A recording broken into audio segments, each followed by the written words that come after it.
That location right over there used to be where we had a sugar shanty. And my dad, back in the day, gathered sap from all these maple trees in here. What I wanted to show you today was I had brought a 55-gallon drum, plastic, up here, and some, those are actually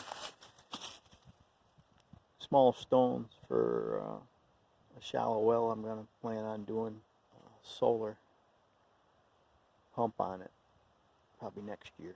But I wanted to show you this barrel where Mr. Bear, I think this used to have something sweet in it, like corn syrup or something. So as you can see all the way around the perimeter of the bottom, this is pretty heavy plastic. So the bear actually didn't get any holes in it, but boy, I'll tell you, he got some deep gouges in it.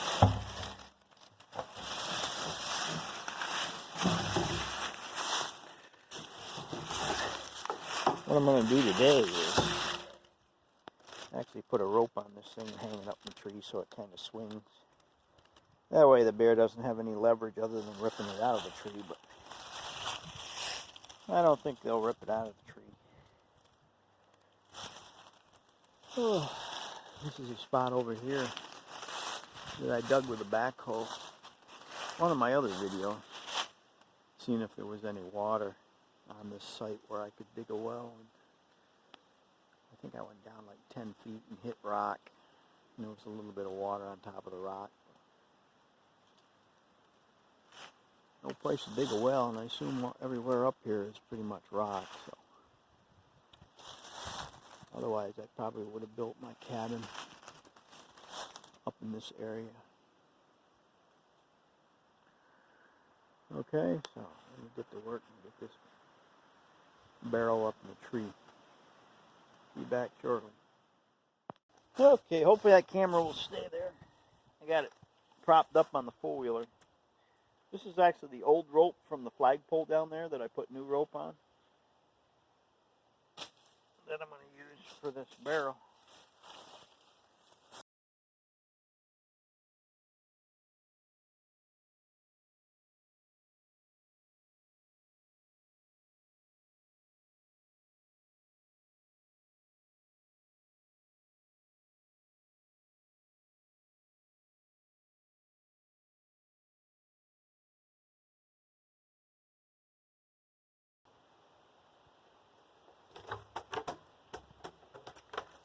Oh, rope, right at that knot. Glad I wasn't standing underneath that bucket. Would have hurt.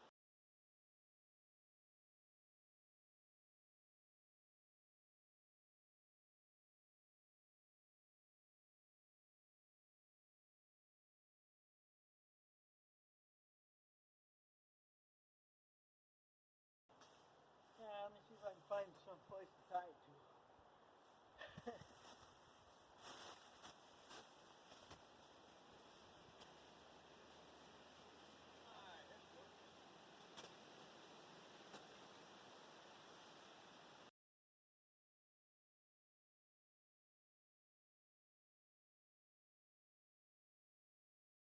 Hopefully next year you'll see me utilizing that blue 55-gallon drum. I'm just going to make like a, it's not like a rain barrel, but it's going to be like a solar pump barrel where it just fills it and overflows it. And basically fills it in the daytime when the sun's shining, and just use water out of it as I need it. For whatever reason, not for drinking, but for projects and stuff. Hopefully this is still running and I can shut it off now. So there's the barrel up in the tree. It's up about, I don't know, the bear can whack it with his paws if he stands on his hind legs. Depends on how big the bear is. But hopefully he won't be able to get any leverage on it with it being on the ground. He'll just keep swinging in the tree, driving him insane. That's all I need is an insane bear up here running around. But I won't be here. I'll be warm, someplace warm. So some of the trees in here, I'll show them to you as far as the massiveness of these maples.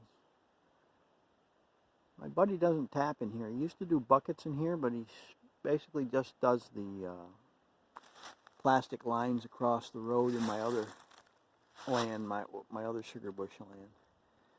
A lot of these trees are old trees, so they're not good producers, but I would think some of them would be.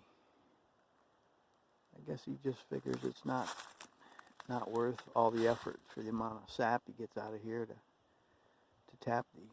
Let me show you this big, huge maple here behind this barrel. Okay, there's two trees actually here. As you can see, they split off into two trees up there a ways. Going up, I don't know. It's got to be at least 80 feet, maybe more. But the girth at the bottom of this tree is probably, I don't know, I'd say probably around 8 feet. From what I'm visualizing right there, I'm seeing about 4 foot. So double it, 8 foot. It may even be more than that. I know 2 people probably couldn't put their arms around it. I don't think. Possibly, but maybe not. All right, it's one of the biggest ones here, but it's technically it's 2 trees growing together.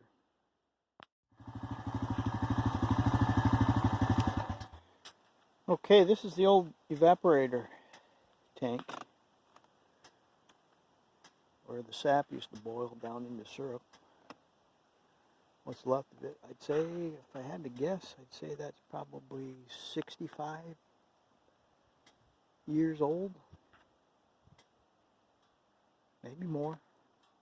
And then I believe those over there are the old stack for the smoke to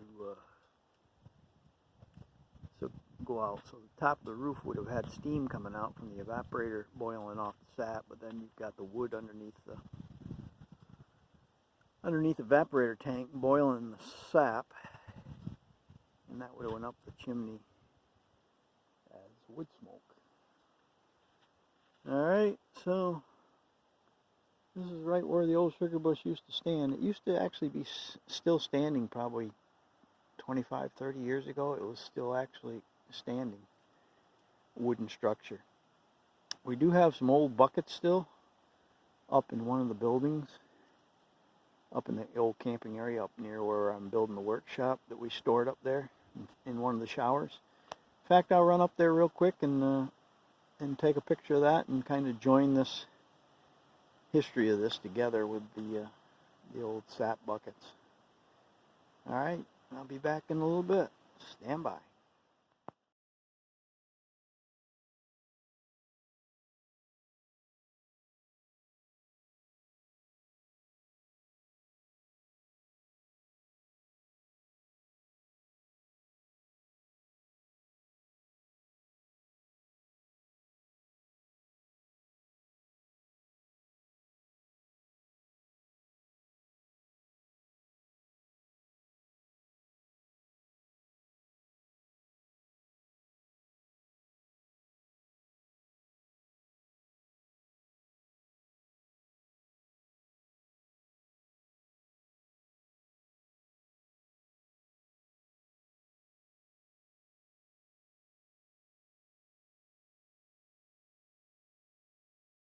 Okay, gotta downshift this thing. Get up this hill otherwise.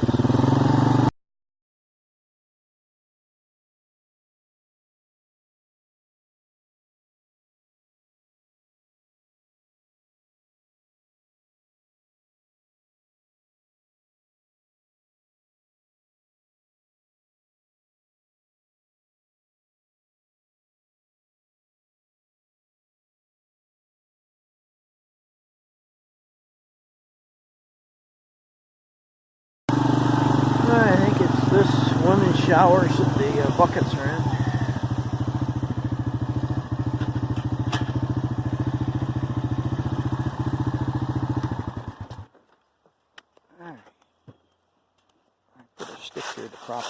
course.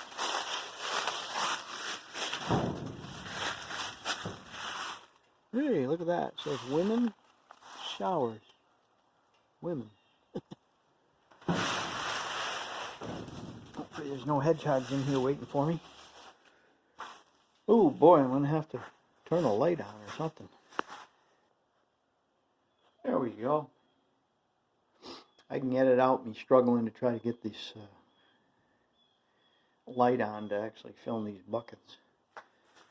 So there's a whole bunch of them back there behind these behind this board. I'm not sure where these boards came from. They might have came out of the old camp up at my brother's. I don't remember. We managed to save some buckets. I did notice that there were other buckets up there near the stove flue pipe that were out in the elements that were in bad shape. But I don't know how many there are here. Probably I'd say at least maybe 100, couple hundred. But there's the old mechanism to actually turn the shower on. You threw a quarter in it, and I'm assuming you got like 5 minutes worth of hot water in your shower. Maybe a little more. I don't remember. But this used to be the shower. I know the gas. There's the hole for the exhaust for the gas hot water tank. And then the shower used to be a stand-up shower over there in the corner. These are some of the signs from the old camping area. As you can see, that was the name of it. And this used to be out in front of the old homestead down there to have people come in to sign the register book to pay for their camping for a day or a week, or some people stayed a couple weeks. We had regulars every year from all over the Northeast. We actually named the sites they like to stay at after the people that used to stay here. Maybe even somebody might see this video someday and realize, hey, that's where I stayed when I was a kid. Because I'm sure most of the parents are super old or long gone. They used to come here with the kids. So. Alright guys, that's it from the women's shower of the old camping area. I showed you the sap buckets that we kept up here, safekeeping, and that's going to be it for now. Talk to you guys later. Days away from leaving for Rochester area to visit the kids and the grandkids. See you later. Oh, I guess I can show you this real quick. This used to be the restrooms. The ladies was on this side and the men on the other side. There used to be 2 toilets in each side that were separated with booths. And we actually used to flush these toilets with, believe it or not, I think it was the old holding tank from some of the sap from the sugar bush that was out in the woods for years, and we had it up on wooden stilts here, and the down pressure gravity of it used to be used to, we'd fill it with water, rain would fill it, and we'd fill it with a hose occasionally from that same well that I pulled the well pump the other day. So we used to fill it up and have it full and be able to flush all the toilets, no problem. Way ahead of our time, I guess, back in the 60s. I'm sure other people did that as well. And then there's the old septic tank down there. And again, the backhoe way over there in the distance. Alright, that's it from here. See you guys later. Feels like it's going to rain any minute now. It's got that feeling about it. It's been like this all day, actually. I know it's sprinkled on and off all day.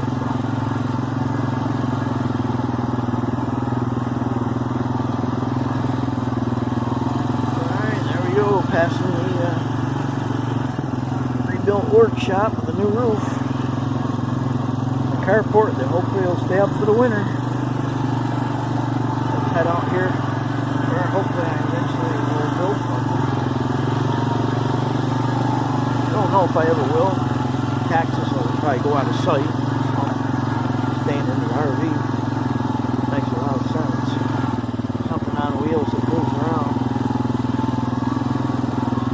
That's probably the last thing I'll do when I leave here is take the old Glory down and store for the winter.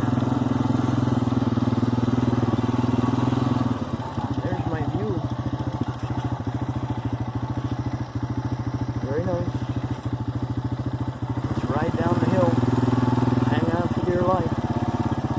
Pretty steep hill. This is where we used to slide in the winter time.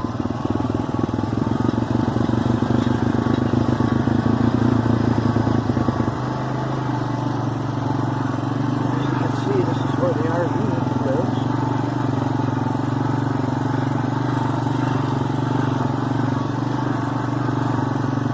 My truck is going to be stored at my nephew's at David's place for the winter. He can use it.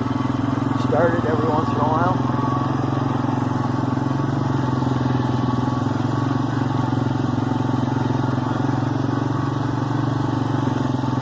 Alright, let's take you on a ride out behind the old homestead where we had cut down about 1,200 red pine trees. We're building a grass runway strip for my brother to be able to fly his airplane up here. And I still may do that. I think I pulled about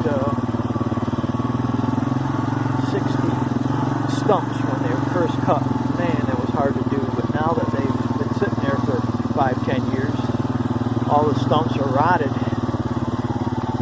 so they can be pulled out relatively easily now. But it's starting to basically get a lot of growth up here.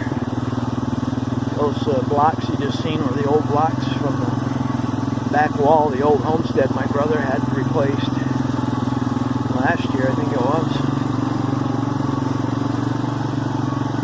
Take you on another wilderness trail here. Looks like people are sending me texts. You probably hear here and they'll go off. This is my brother's bulldozer that has been out of commission for a while. I'm not sure if he'll ever get her going again. It's an old one. It needs a lot of work. Everything you're seeing here is mostly red pine. There's a few cherries sprinkled in, some maples sprinkled in, but mostly red pine. So I'm going over to the back side of this. Work my way to the front, which would have been, towards the front would have been like right over the top of that sand pit where we got the gravel for my nephew's road this summer in some of my other videos. I don't know how well this is going to come out on the four-wheeler here, or how loud it's going to be with me talking, but I got to stop and downshift this real quick. I'm going to be going up a huge hill here.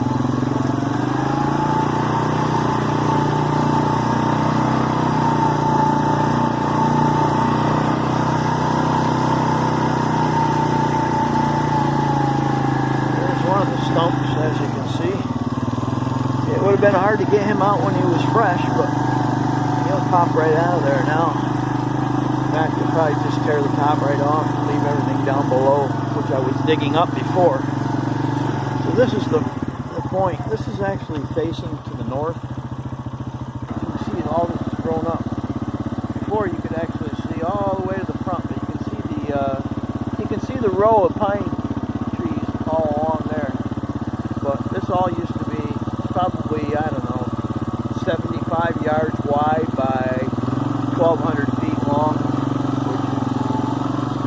which is enough. It's not exactly a lot of extra room to land, but I'm sure once it got groomed and everything, I'm sure it would work just fine.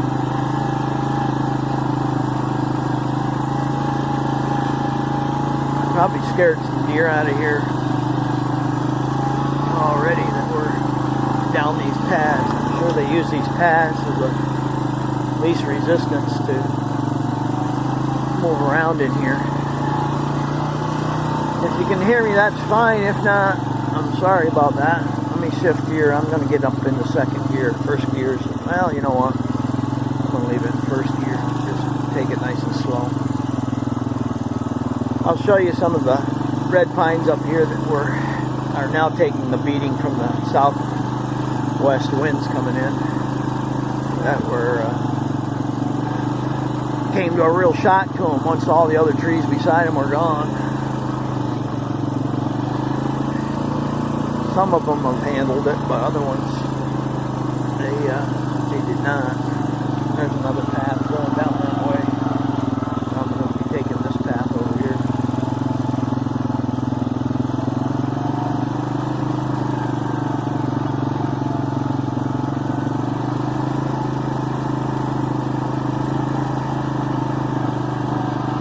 Alright, let's see if I can show you a lot of birch trees growing in here. I don't know where the heck the seeds for the birch trees came from. The birds must have brought it in with bird scat or something. You wouldn't think. Tons of birch trees around. There you can see the pine row that's taking a beating. Hopefully you can see that okay. But you're flying in and out from that way. Probably have to cut some trees way back in the woods to facilitate not being able to hit them and being able to come in low enough to get down quick on the landings and take off. Boy, the clouds are thick today.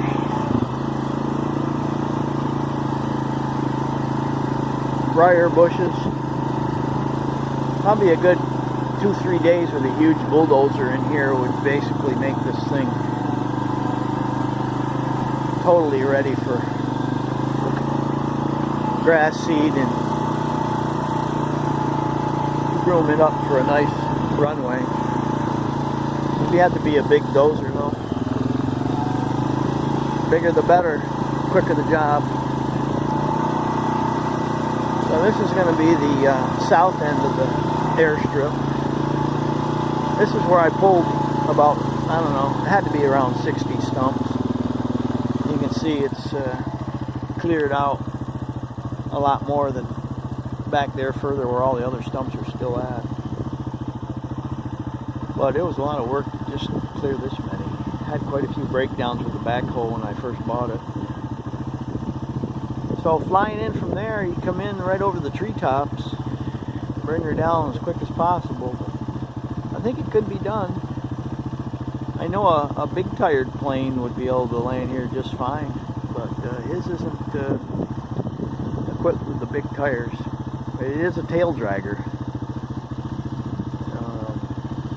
Alright, that's going to be it for up here. I'm going to shut this off, and hopefully you'll be able to hear me a little bit here, and I'm going to see what all these text messages are that I've been getting. Alright, talk to you later. Bye.